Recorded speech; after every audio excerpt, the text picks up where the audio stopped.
Congress party మోసం చేస్తూ ఉందా బీసీలను?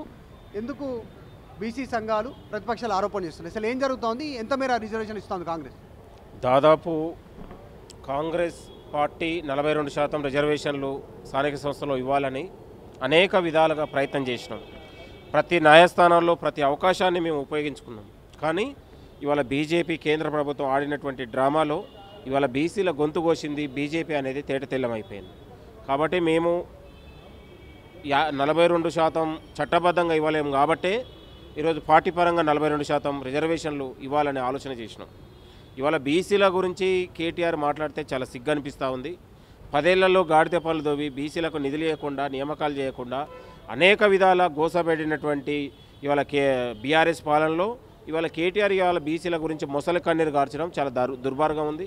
ఇవాళ బీసీ బంద్ అయితే కేటీఆర్ పాల్గొన్నాడు, కులగణన అయితే వివరాలు ఇవ్వడు. బీసీల బంద్ జరిగితే బీసీలో ఉన్నటువంటి ఢిల్లీలో ధర్నా జరిగితే బీసీల ధర్నాలో పాల్గొన్నాడు. ఇంకా ఈయనకు బీసీల మీద ప్రేమ ఎట్లున్నట్టే? బీసీల గురించి ప్రేమ ఉన్నాడైతే రావాలి కదా. బీసీల మా అధ్యక్షుడు పీసీసీ అధ్యక్షుడు గారు ఇవాళ రాజకీయ పార్టీలకు అతీతంగా ధర్నాలో ఇవాళ నడి రోడ్డు మీద కూర్చొని నిరసన తెలియజేసిన కేంద్ర ప్రభుత్వానికి.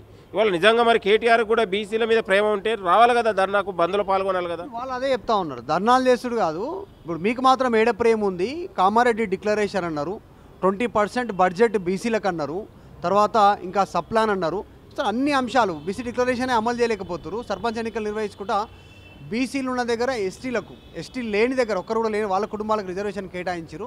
అసలు ఎందుకు ఇంత ఘోరమైనటువంటి పరిస్థితి ఉంది? కనీసం అవగాహన లేదా కాంగ్రెస్ పార్టీకి అనేటువంటి విమర్శ. బీసీ సంఘాలు ఏదో పిలుపునిస్తూ ఉన్నాయి త్వరలో పెద్ద ఎత్తున రాష్ట్ర వ్యాప్తంగా. ఇప్పుడు ఇవాళ తెలంగాణలో బీసీ అనే వాదానికి మనం పెద్దపీట వేసింది. ఈ అన్ని రాజకీయ పార్టీలు బీసీల గురించి మాట్లాడడానికి కారకులు ఎవరండి? కాంగ్రెస్ పార్టీ కదా. కాంగ్రెస్ పార్టీ ఆయుధం ఇచ్చింది ప్రజలకు, బీసీలకు.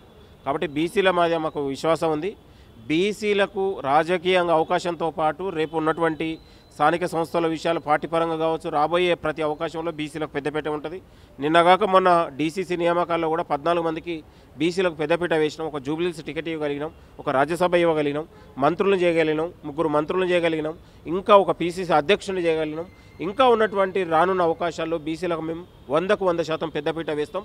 బీసీలు, ఎస్సీలు, ఎస్టీలు అనేది ఒక సామాజిక న్యాయం అనేది కాంగ్రెస్ పార్టీకి ఒక 2 కళ్ళ లాంటిది.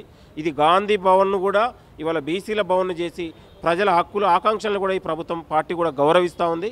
కాబట్టి బీసీల పట్ల మాకు ఒక చిత్తశుద్ధి ఉంది. భవిష్యత్ సర్పంచ్ల విషయంలో చిత్తశుద్ధి లేదు.